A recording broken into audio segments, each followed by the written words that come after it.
Hi, and welcome to this video. Today, I'm going to show you how to use local variables in Integray. I'll guide you through how they work and how to use them. Local variables are variables that are specific to each individual task run. They allow you to store data temporarily within a single execution, meaning their values won't carry over or affect other runs. Local variables are naturally nullable, allowing them to hold null values without requiring a nullable flag. This feature offers greater flexibility, especially when handling data that might be optional or unavailable. You can either manually set their values during the setup phase or dynamically update them based on the output from previous steps. A key rule to remember is that during schema mapping, the data type of the step's output schema must match the variable schema. This alignment ensures accurate data handling and prevents potential issues caused by incompatible data types. Lastly, the system uses a simplified schema for local variables, limiting them to primitive data types.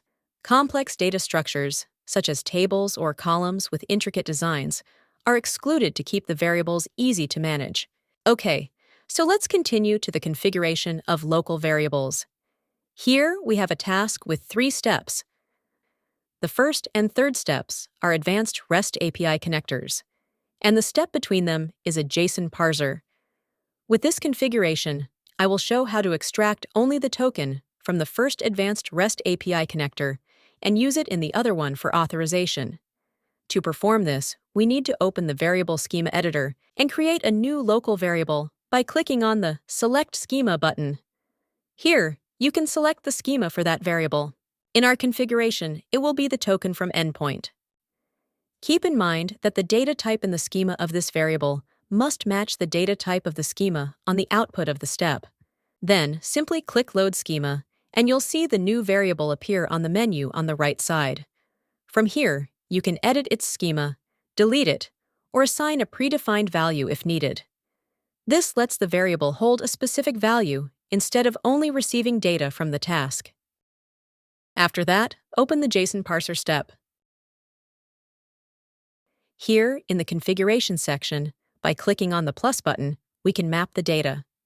There are 2 fields, the key and the value.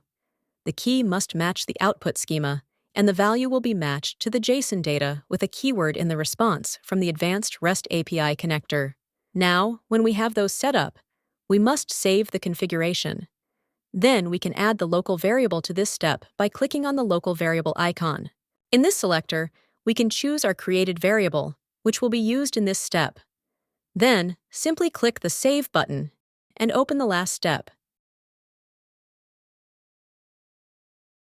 Here, in the Authorization Token section, we'll use our created local variable to authorize this step. Now, we can close the task step details and proceed to click Publish.